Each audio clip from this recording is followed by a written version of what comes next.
a destruição da Pompeia. O relato de Plínio, o Jovem, aponta o dia 24 de agosto de 79 d.C., mas alguns historiadores sugerem que a destruição da cidade aconteceu no final de setembro. A cidade foi destruída em uma erupção vulcânica de grandes proporções, que soterrou a cidade em material vulcânico e dizimou toda a população que não havia fugido da área. Antes da erupção vulcânica, Pompeia havia sofrido uma destruição parcial, em 62 d.C., por conta de um terremoto. Pompeia foi atingida por uma chuva de pedras gigantescas, expelidas de dentro do Monte Vesúvio. Além disso, no dia seguinte, a cidade foi atingida por gases tóxicos, que mataram os habitantes que haviam sobrevivido à chuva de pedras do dia anterior. Um relato sobre a erupção vulcânica foi realizado 25 anos depois do ocorrido por um romano chamado Plínio, o Jovem. A erupção do Vesúvio não atingiu somente Pompeia, mas também foi responsável pela destruição de outras cidades. Como o magma do Vesúvio é muito viscoso, com o tempo ele se solidifica no interior do próprio vulcão. Por isso, no dia da erupção que destruiu Pompeia,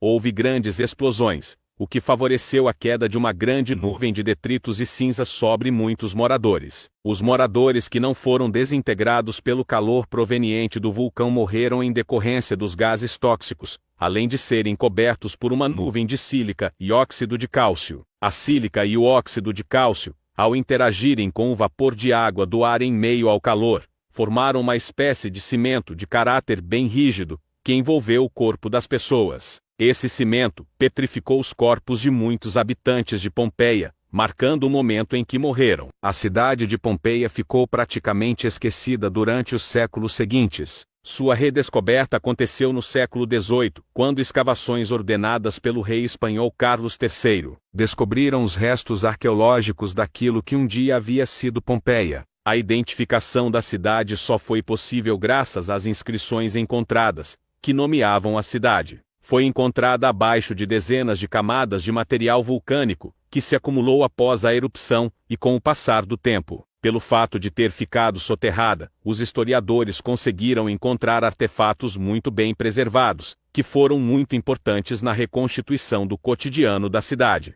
Em 1997, a cidade foi transformada em Patrimônio Histórico da Humanidade pela Unesco, e atualmente é um importante local de visitação, recebendo cerca de 2,5 milhões de turistas anualmente.